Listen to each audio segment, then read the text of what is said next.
אני לא גרה במוסררה, אני נטועה במוסררה. אני נולדתי פה, עברנו כשהייתי ילדה, זה היה שכונה קשה מאוד, עם סמים, עם עבריינות. אומרים שכונת כף תפר, מוסררה. השכונה הזו הוקמה על ידי הערבים בתקופת היציאה מהחומות במאה ה-19, ועם קום המדינה ואחרי התוצאות של מלחמת העצמאות, משכנים פה אנשים בארצות האסלאם.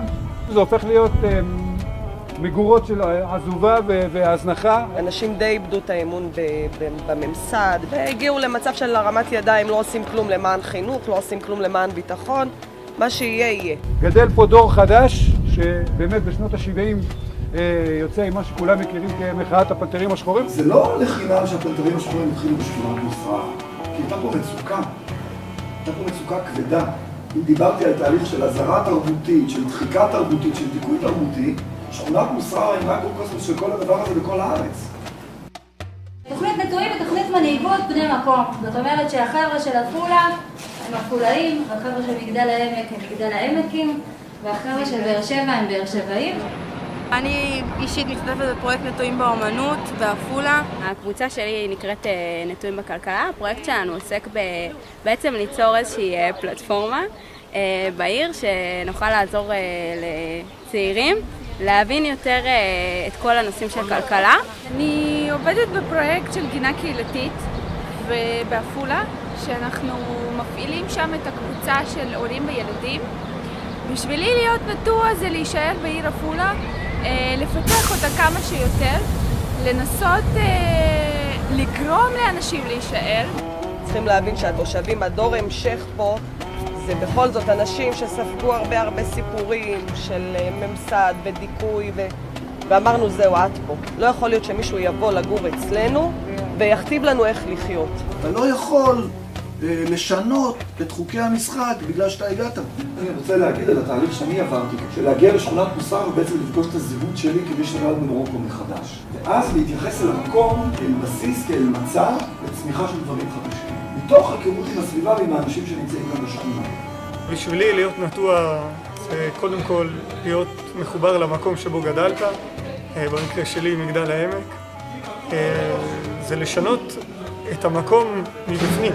יש משהו ואי אפשר לשוות אותו לשום דבר אחר, בזה שהיישוב יודע להצמיח את המנהיגות שלו מבפנים. לא משנה מה אני אעשה בשדה החברתי, הפעולה שתייצר עבורי הכי הרבה ערך ומשמעות זה לעבוד בירוחם. הסיפור היהודי והסיפור החברתי נקשרו אצלי ביחד. והמון תובנות שהיו לי מהמקום שבו גדלתי, משמואל הנביא, ממשיכים ללוות אותי. זה הפתיע אותי כמה אני לא מכירה את הדת שלי, ויש בדת סוגיות חברתיות מדהימות. הייתי ממש מופתעת שאני מתחברת, שאני קוראת ואני אוהבת את מה שאני קוראת, ויש לי מה להגיד על זה. אנחנו היינו יושבים, ופתאום מדברים איתנו על ריש לקיש, או על... היינו אומרים לעזאזל מה הם רוצים מהחיים שלנו. פתאום יושב מישהו בקבוצה, והסיפור של ריש לקיש הזכיר לו איזה מקרה שקרה לו עם השכן. מתוך זה קמה שיחה מאוד ערה על מה עושים, איך עושים, למה, כאילו איך זה נוגע לבעיה החברתית הזו שיש כרגע, ומפה יוצאים לפעולה. פרקי אבות וכאלה פסוקים שאנחנו כן מקשרים אותם למעורבות חברתית, ודרכם בעצם מנסים להבין את כל הסיטואציות. החינוך היהודי שאני גדלתי עליו והרבה אחרים, היה חינוך שבו המרכזיות של בן אדם לחברו, המרכזיות של שאלות של צדק חברתי, הייתה אדירה.